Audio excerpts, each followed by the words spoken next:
أنا عندي سؤال.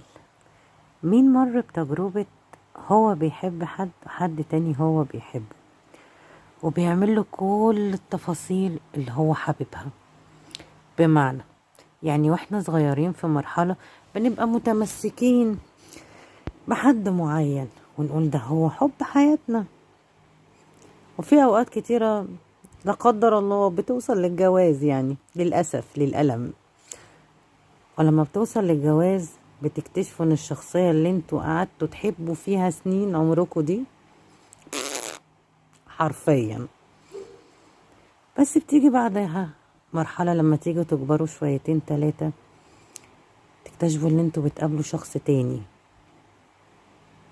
والشخص دوت سبحان الله كل اللي انت كنت فعلا حرفيا وتطلبه او ما تطلبوش من الشخصية الاولانية بتلاقيه.